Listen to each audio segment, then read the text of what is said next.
Oh, yeah. Okay. There he goes. All right. It's the BWH regular guy show. No, you're supposed to say, it's the Brad Hinkie Show. Do that.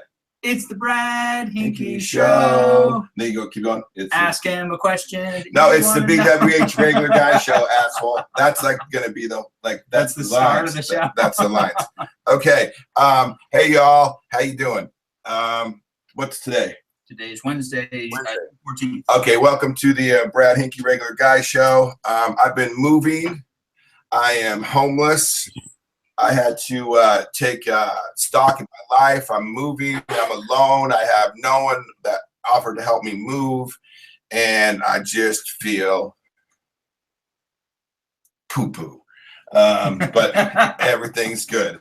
Gio, you got anything to say? No, everything's great. Okay. The place you're moving to is pretty nice. My guest tonight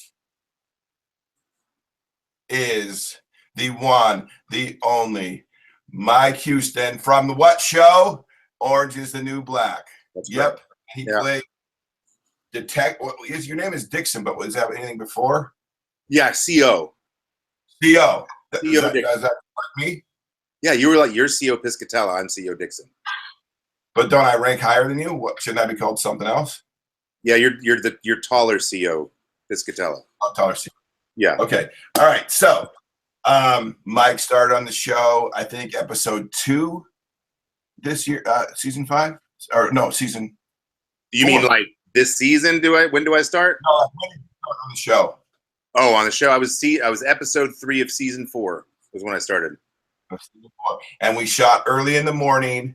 That's right. Out at those huts. The weird, and we creepy. a bunch of good stuff, and none of it made the show, right? That's right. That's right. They pretty much edited everything. It was the only thing that ever got edited out of the show. A lot of shit got edited out of that one, right? And that's too bad because I did stuff. Yeah, you had some good stuff. Michael Torpy and I had some good stuff, but that, we'll reenact it for you guys sometime. Yeah, okay, I'll reenact it right now. Remember, I knock on the thing and I say, "These are some good houses. Don't fuck them up." Yep. And then we played 2 truths and 1 lie with McCullough. 2 truths and 1 lie. Yeah. You say 2 things. I'll tell you what's the truth, and you tell me what's a lie. That's right. Yeah. Yeah. And then we learned that McCullough's name is Bambi Artesian. Yeah, Bambi Artesian. Things like that. But this is your show. Right. We're not. This is your show. Right. It's my show. And let's tell us a little bit about yourself. You're from Colorado? Yeah, I'm from Colorado Springs, Colorado. Grew up my whole life there, and then went to school in Boulder, Colorado. Then I ended up going to Boston for a while, and then I hightailed it to New York. Okay, so Colorado, University of Colorado. You got any interesting stories of your activities there? I know you do. Yeah, it's funny. So I wanted to play football at the University of Colorado, so I wanted to walk on. So my freshman year, I went to the walk-on tryouts, and I got my ass kicked, and I was not in shape, wasn't ready, so I didn't make the team. And then a week later, I saw a flyer saying they were having cheerleading tryouts at the University of Colorado. And at Colorado, cheerleaders get to use the athletic facilities for all the Division I athletes. So my brain, I went through it saying, well, if I can get on the cheerleading team, I can use the facilities and then start following the workouts for the offensive linemen. And then, because the normal trajectory is always like from cheerleader to offensive line. Always. That's how you start out usually in high school too. It's like you go in, do a year of cheerleading, and then you test your spot. They're on the sidelines. They're like, "Hey, look at that guy on the bottom of the foundation. Let's get this guy." Well, here's the cool thing about it, though, right? So I get in there, and go figure, 7 of us tried out. They needed 6, so that worked out pretty well for me. And then, so I started doing the workouts. You weren't the one. What's that? You weren't the one who didn't make it. You did make it. Yeah, I'm not going to talk about him right now. He's in the county. But anyway, so hey, wait, let me show you a cheerleading thing, Mike. Okay, yeah. My ankle's hurting and the back's hurting, but let's see if I can do this. Can you see me? Better have room. Ready? Okay. Oh my God. Yeah. Yes. Pretty good. That was actually way better than I could do it, and I actually did it on TV. So Okay, I just did that's good. in front of 17 viewers. Hey man, big 17 fans out there. So then when I did that, and then I tried out again for the football team, it was kind of funny because a lot of the guys from the football team came out to watch because they knew me from being a cheerleader. So I was like, they don't usually have a bunch of guys out there watching who's out there trying out. And then I made it. Got on the football team, and then about 2 weeks into the regimen of summer, I realized that this is a commitment. The college football is, winners make commitments, losers make excuses. As you know, like I did not realize, when I played football in high school, that was a hobby. I had a good time. Yeah. But holy cow, man, that's your whole life. Like, so when I realized that I was like, I kind of want to enjoy my college career and do some other things. And when I was cheerleading, I got to go to all the games. I got to go to the bowl game. I got per diem. I had no curfew. That kind of changed things. Yeah. So that's one of the stories from back then. Also, I was in an all-male a cappella group called the Buffoons. Oh, awesome! Let's hear like one of your favorite songs there. Let's see. Well, I don't know if anybody out there that's watching this right now that's on season 5 and got to episode 4. Yeah. Let's hear more of that song. I wanted to hear more of that song, so let's hear it right now. Okay, so I'm trying to figure out where they cut me off. Don't you know that is wrong? Take what's given you all out. And then the problem is I forget the words. So don't lie on the old man's money. Don't you lie on the old man's money. It's a bitch girl. And you gone too far, and you know it don't matter anyway. But they've already heard that. So I could, you know what I used to sing? I sang this tune in college. Wait, it ain't wrong. I keep doing the same thing. Yeah. Do you want to harmonize? Yeah, I want to try. Okay, so you start singing. I'll go with you. It's a bitch girl, and it's gone too far, because you know it don't matter anyway. You can rely on the old man's money. You can rely on the old man's money. You're a bitch girl, and you've gone too far, and it's Scooby-Dooby-Dooby-Dooby-Doo. Give it a zap. You hit that high note, though. Don't you know? Don't you know? Keep going. That's wrong. Take what's given you. Yeah, you're fucking awesome. We're going to get back to that, because the only thing I didn't like about the talent show is that you didn't get to sing as much. And I liked when you said, thank you, 5. Yeah. That's the thing. Was that in the script? It was in the script, and I got a funny story about that. So tell me. We kept doing the scene, and this was the episode that Nick Sandow, Caputo, directed. And I don't know if Nick is super familiar with that phrase because it's a theatrical thing. Like whenever you do theater. Did you watch Best in Show? Come on. What's that? Doesn't he watch Best in Show? Yeah, I don't know. I don't know.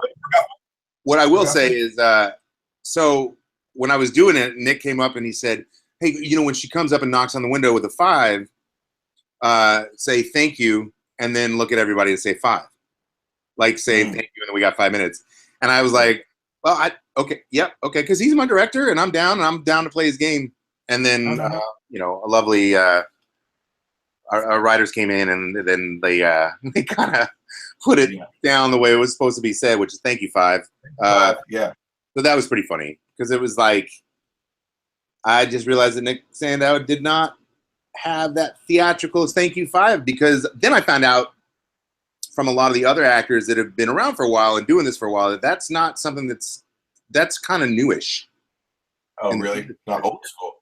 So I learned. Kelly Yella says, "I'm your biggest fan to you."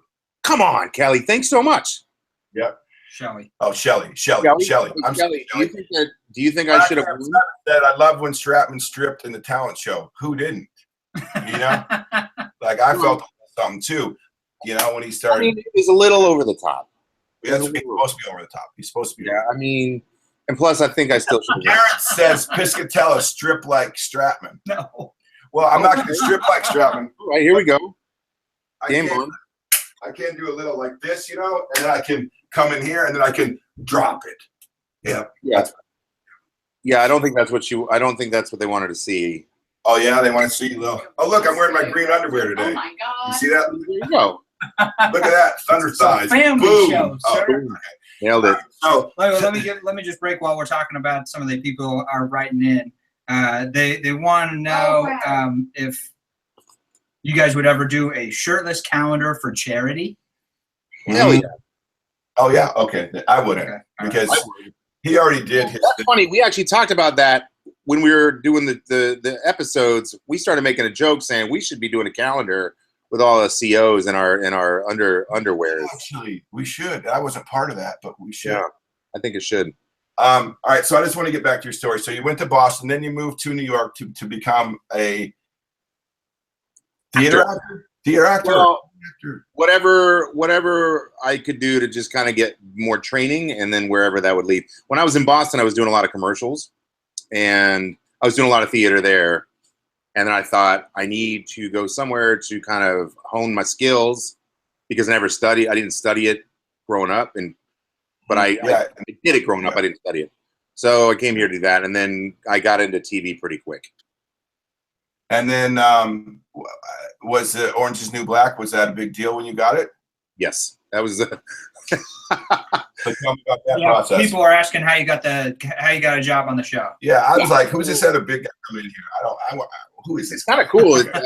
I actually was. I had done another show which Brad is on called Sneaky Pete, and I was flown out to LA to do some extra shoots on that show, and so then while I was there, I got the call to go on tape for Orange is the New Black while I was in LA, which is hilarious because another funny story that I don't think many people know, I auditioned for Piscatella.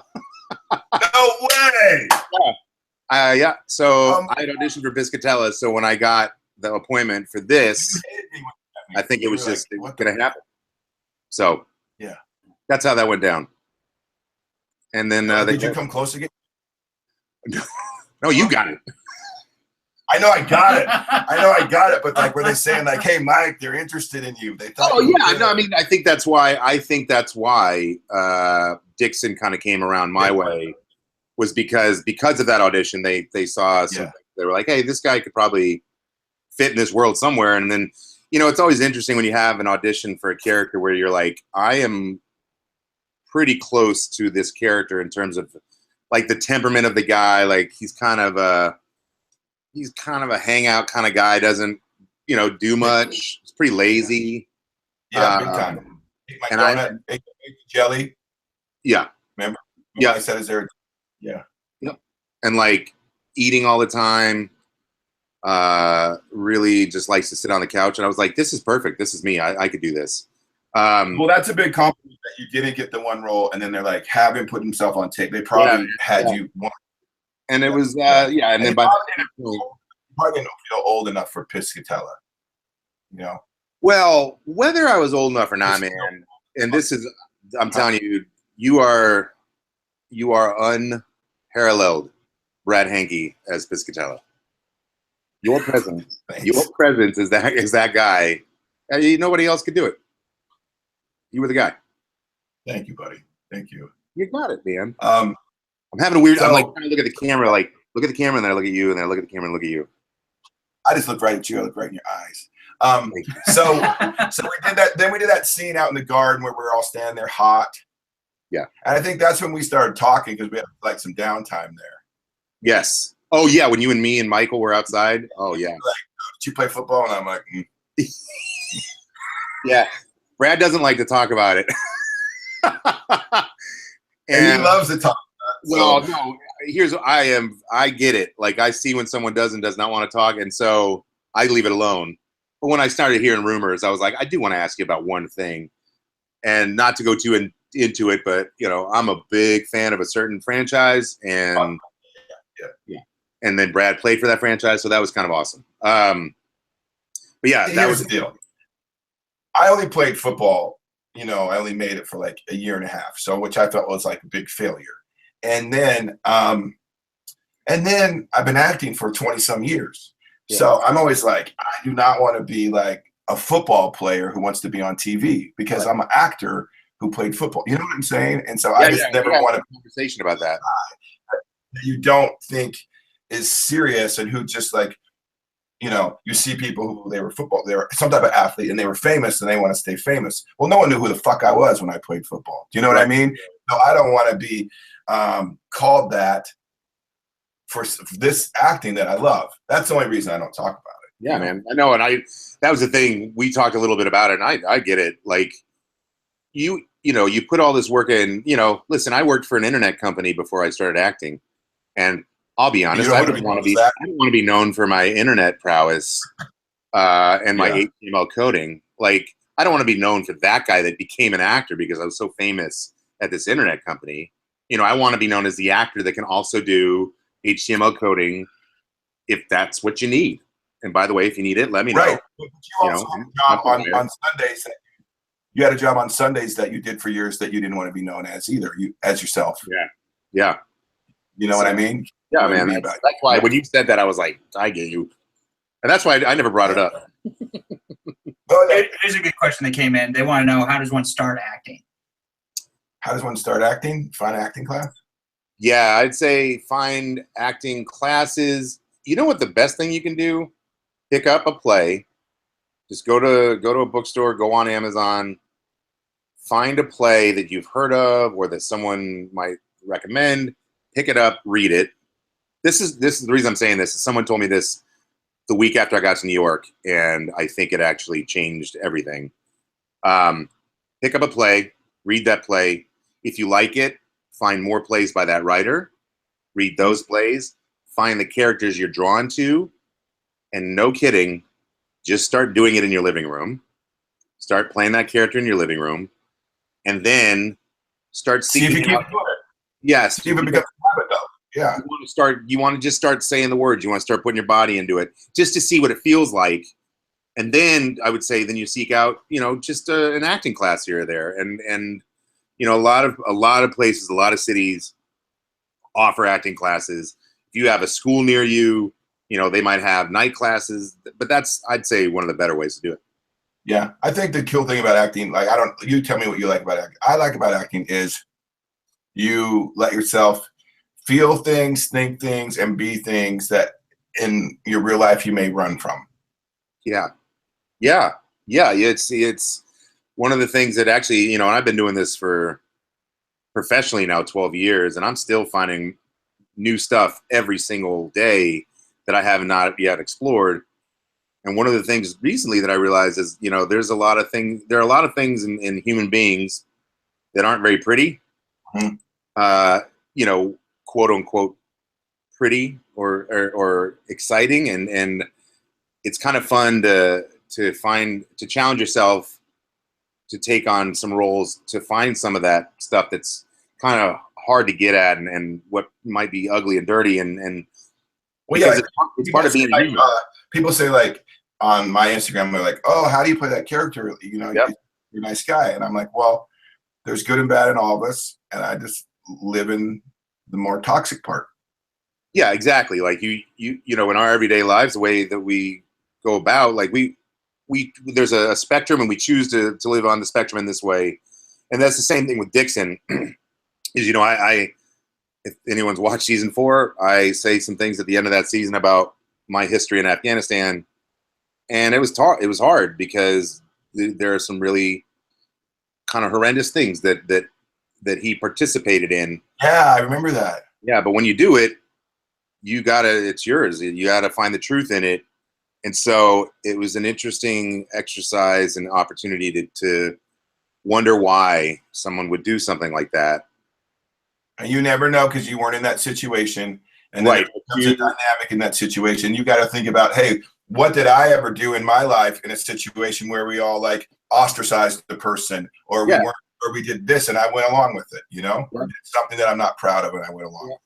Always do. Yeah. You always kind of bring it back to how you responded at some point in your life to something that's familiar, like I never did any, like, that stuff was horrendous. But at the same time, I've definitely been in a situation where I felt so tired of what I was doing that I just kind of wrote off any care about what it was. And so, you know, I got to this place of just boredom, and that's kind of what I let live in Dixon. So, yeah. What did you, what was like your favorite? I had this moment after season 4 of Orange is the New Black where Caputo says, like, get out of here. yeah. And I, you know, it had been like a whole season of this wonderful material and this wonderful character. And I'm like, I've been doing this for 20 some years and I've never got to do this before. And now it looks like I'm going to get fired and I'm not going to get to do this again. Oh, and right. I just remember going from the cafeteria and, you know, like there's that little hallway where you go back behind where our chairs were and no one was there. And I just like started crying. Yeah. Because I was like, I don't know if I'm ever going to get this opportunity to do this again. Yeah. You know, like, did you have any moments like that where you're like, well, this yeah, is so great? yeah. I mean, again, to your, when you asked me earlier, like, how big of a job was this? This was the biggest job I'd ever had, where I was consistently a character where I got to keep developing my character. So when it was over, you know, you just, you wonder what's going to happen next. And you've put so much time and effort and you've met so many good people and you create it. You essentially find a family, you know, and like become buddies like I did with you and everybody else in that cast. And so you definitely get that point where you start wondering, and yeah, it's a real, you know what it is?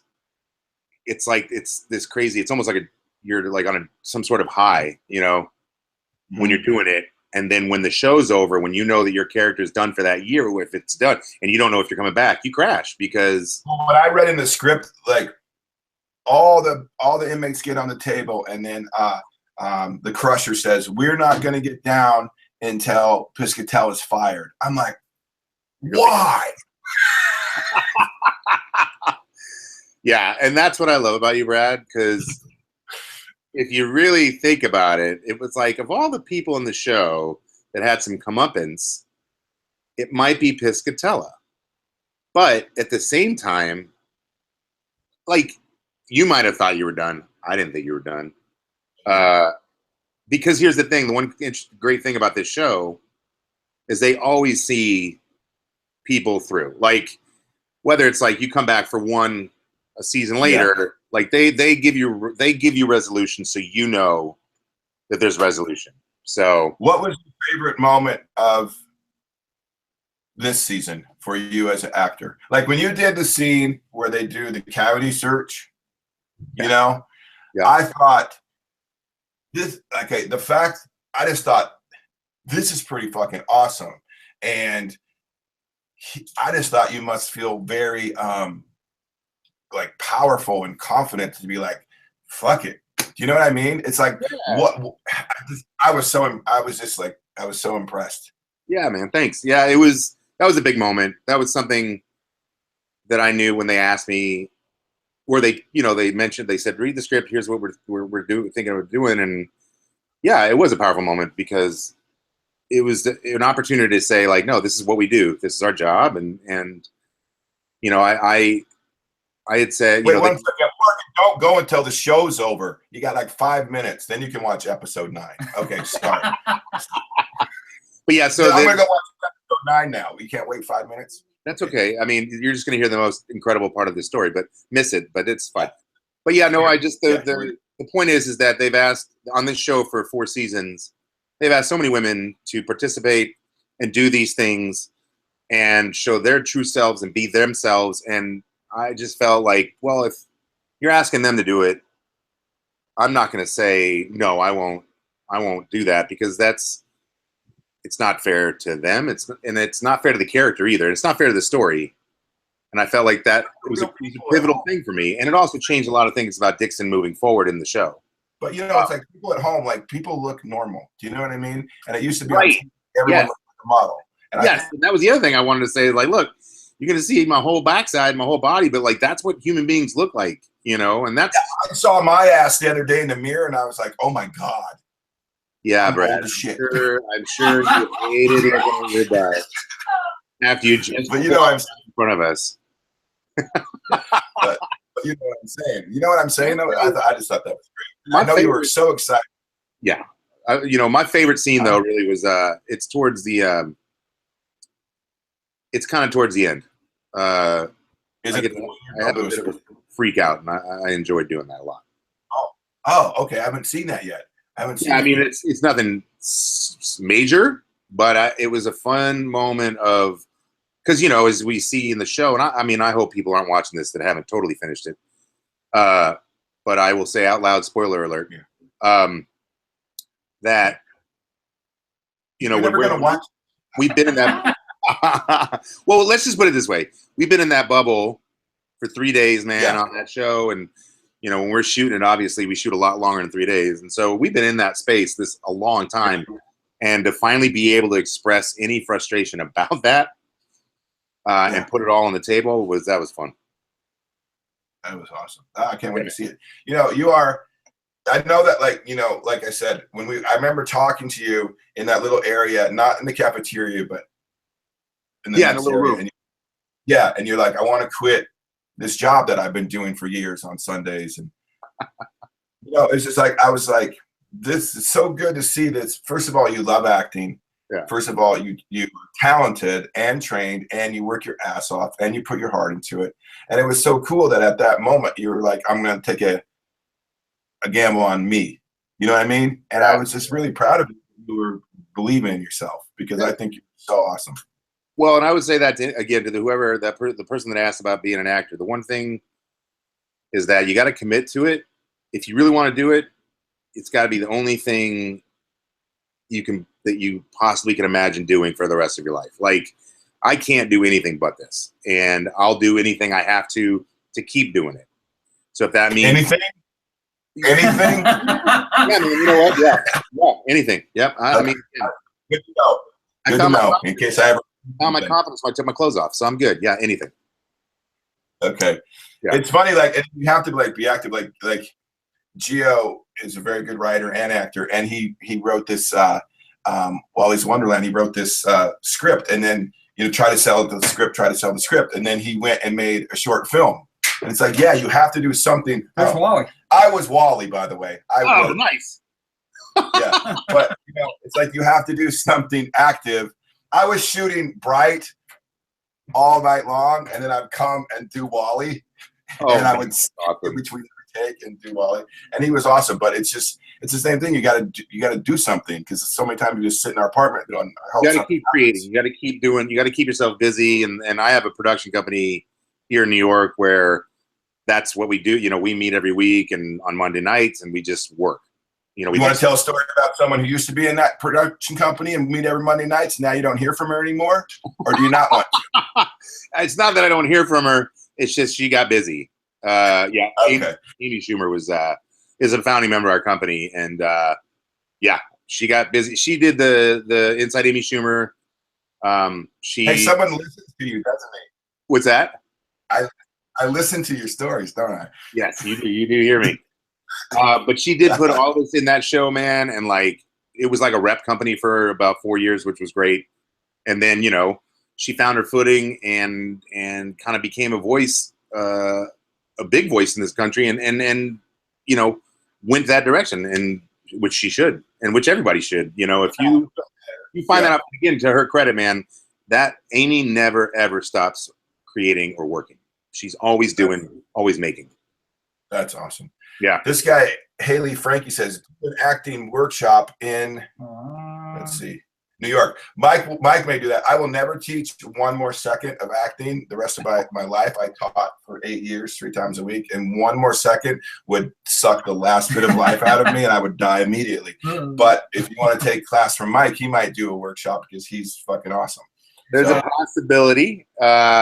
I haven't yet kind of taken that step forward. I do private coaching. You do? Yeah, for people that are auditioning, if they've got something coming up, I'll help them out for a little while with their auditions. If they go on tape, I help put them on tape and give them some coaching, stuff like that. I would say the I best. found I did it for so long. I grew as an actor doing it, and then at a certain point, I needed to just focus on myself. Well, You know right. what I mean? And That's the hard part about teaching is like once you, because you so don't want much. to do it, man. It's you got to give all, because if you want to do it well, you got to pull your whole self into it, and it's hard. But then you see your students, and like if they're not working or they don't have an agent and they're trying so hard, you feel like, oh my God, it just kills me.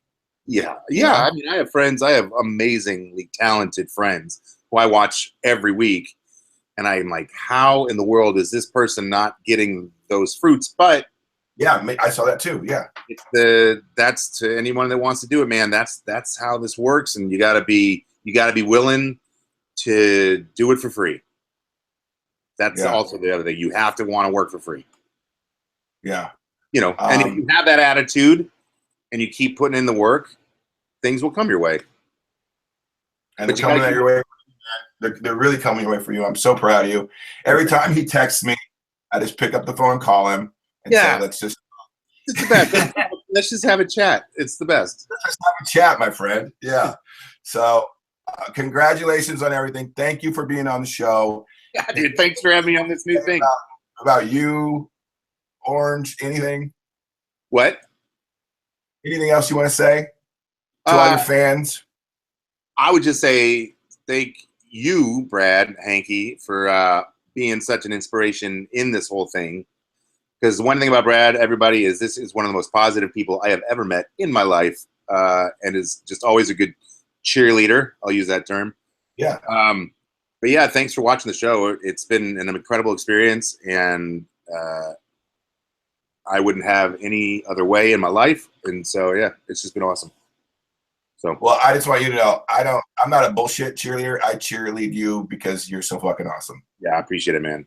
Yeah, your faith in me helps me through, baby. That's awesome. That's awesome. All right, Mike. Thank you so much. All right, guys. Thanks, everybody. Nice. Yeah. Bye. Take care, y'all. Bye. All right. Bye. So, hey, that was a great show. I think I answered a lot of these things. No, I'm never going to teach acting again. What do you say? You liked it when I did my cheerleading thing? I got a special question from a lady in Australia. Oh. And these are her questions. You just kind of pick one there that you like. Her name is Karen. Oh, the one at the top that said, you're an experienced actor, but did you manage to learn anything from the actresses on the show or between any of the memorable scenes that you did with them? What did you learn from the actresses on Orange is the New Black? This is from Karen in Australia. We appreciate you writing in, Karen. Well, I just think, I don't know that you learn. It's just it's an environment that they create. So I think that you just learn from other actors' focus, and you see, you just know, hey, I better like be my best or I'm going to be embarrassed. That's what I liked. That's what I learned from them. But I think you just learn from hitting the ball back and forth with someone. That's what you do. If you're playing tennis, you don't really exactly realize what you learn sometimes, but you just get better by doing it with better people. That's the thing. They're so talented. They're so good. They bring out the best in you or me. So that's my answer. Cool. You, technical advisor. Oh, subscribe. Oh, she says. says. Yeah. We got to ask people to subscribe to our YouTube channel. So if you like listening to Brad's wacky ramblings, go ahead and hit that subscribe button. Yeah. Here's the deal. I think there's like 60,000 Instagram followers. Yeah, well, we had 30 live followers right now, which is like, we started with like 2. Yeah. And then we moved up to 5, and now we have 30. So this is pretty cool. But he said if I get to 10,000 followers, then I can do the show on my phone. Yeah. And then I don't have to bother them all the time. Amazon. No, we're Netflix. Wait, oh, okay. All right. Thank you, guys. I think we'll have a show on Thursday. You guys are the best. All right. Have a great night. Email bwhregularguy@gmail.com if you want to get on the show or if you have questions. bwhregularguy@gmail.com. And please subscribe. You don't have to watch it live. You can watch it at any time. Live is just if you want to participate and see all the she just got Amazon. Bullshit. Oh, Sneaky Pete. Yeah, okay. Sneaky Pete. Okay. Bye, guys. Good job, Gio. Good job, Amalia.